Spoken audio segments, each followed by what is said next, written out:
December 25th, 1989. A cold Christmas morning in Romania. While the rest of the world celebrated peace and joy, two people faced a wall, surrounded by soldiers, cameras, and silence. Their names: Nicolae and Elena Ceaușescu. The man who once ruled with an iron fist now stood trembling, moments away from execution. This is how Romania's genius of the Carpathians met his end. The dictator who built a palace of gold, only to die in the dirt.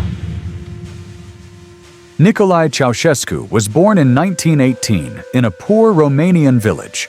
He grew up illiterate, working in fields and barns before running away to Bucharest at age 11. There, surrounded by poverty and injustice, he joined the Communist Party, a risky move that landed him in prison more than once. But inside those walls, he learned how power worked, how fear could rule men, and how loyalty could make anyone climb. After the Second World War, the Soviet Union expanded its influence, and communism swept across Eastern Europe. Ceaușescu climbed quietly through the ranks, patient, observant, ruthless when he needed to be.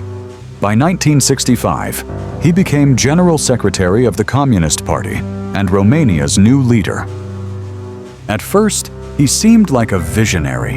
He defied Moscow, stood against Soviet domination, and even refused to join the invasion of Czechoslovakia in 1968. The West applauded him. Leaders from London to Washington welcomed him as a rebel communist. But inside Romania, a new kind of tyranny was just beginning. Ceaușescu wanted more than power. He wanted worship. He declared himself the genius of the Carpathians, Danube of thought, and beloved leader. His image covered every wall. His speeches aired daily, forcing citizens to clap for hours on live TV. Even children were trained to chant his name in schools.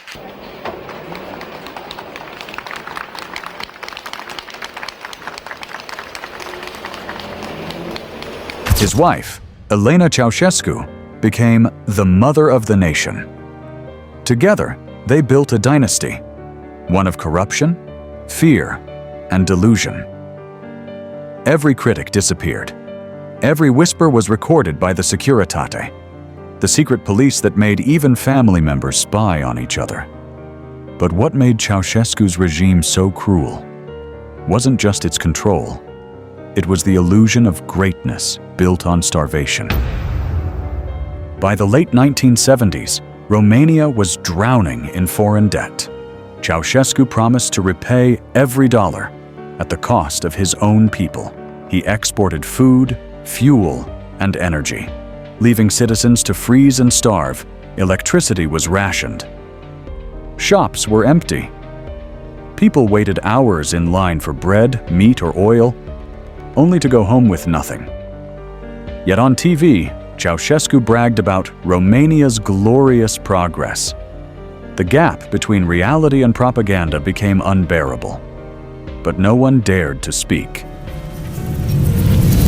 In 1984, as hunger spread the country, Ceaușescu ordered the construction of the Palace of the People, the second largest building on Earth. Entire neighborhoods were bulldozed to make space for his dream. Over 40,000 families were forced from their homes. The palace had crystal chandeliers, gold-plated halls, and a ballroom the size of a city block. It became a symbol of madness, a monument to one man's ego, while his people lived in darkness. By then, Ceaușescu had lost touch with reality. He believed every word of his own propaganda. He thought he was untouchable, until the world around him started to burn.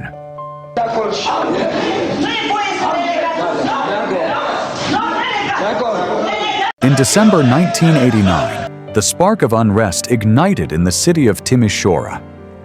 Protests initially began over the attempted eviction of a Hungarian Reformed pastor, Laszlo Tokes, but quickly grew into a wider expression of discontent with Ceaușescu's oppressive regime.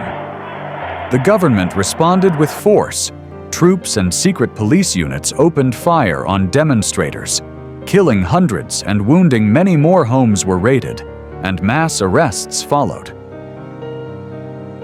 But instead of silence, the blood sparked a revolution. Cities across Romania rose up. The people had finally lost their fear. Still, Ceausescu refused to believe it. He called for a massive rally in Bucharest on December 21st, demanding the people show their loyalty. Thousands filled the square, waving flags and chanting. But many did so under duress, fearing the consequences of refusal. He stepped onto the balcony, his face lit with the practiced confidence of a leader accustomed to absolute obedience. He raised his hand and began his speech, projecting strength and authority. But the reaction was not what he anticipated. Dragi tovarăși și prieteni, cetățeni ai capitalei României socialiste, doresc în primul rând să vă adresez dumneavoastră, participanților la această mare adunare populară. Moments into his address, the crowd began murmuring. The murmurs grew into boos. Confused and shocked, Ceausescu faltered. The chants of loyalty died in the cold December air. For the first time in decades, the Romanian dictator saw, in real time, the cracks in the power he had assumed unbreakable. The cameras continued to roll as his voice wavered, his eyes scanning the crowd in panic. The symbol of absolute authority now faced the undeniable reality. The people had turned against him, and the revolution had truly begun. The next day, chaos consumed the capital. Tanks rolled through Bucharest. The army switched sides, joining the protesters. Ceausescu fled the presidential palace by helicopter with his wife, Elena, trying to escape the city. But within hours, their pilot abandoned them, leaving the couple stranded and confused in the countryside. They were soon captured by soldiers loyal to the new revolution. The once mighty dictator and his wife were dragged through the mud, handcuffed, and taken to a military base. The same people who once bowed to them now screamed for their deaths. December 25th, 1989. Inside a cold, makeshift courtroom, a handful of soldiers stood guard. A single camera recorded everything. And across from them sat two aging dictators who still believed they ruled Romania. The charges were read aloud: genocide, corruption, destroying the economy, and crimes against their own people. The trial lasted less than an hour. Ceausescu refused to acknowledge the court, shouting, "I have the right to do what I want." Elena cursed at the soldiers, snapping, "I brought you up as a mother." But no one listened anymore. The verdict was delivered, clear and final. Death by firing squad. Minutes later, Nicolae and Elena were led outside into the freezing courtyard. They were tied together with rope. A wall stood before them. A firing squad of soldiers aimed their rifles. Nicolae sang the communist anthem, his final act of defiance. Elena shouted, "You should be ashamed! We raised you like sons!" Seconds later, gunfire tore through the air.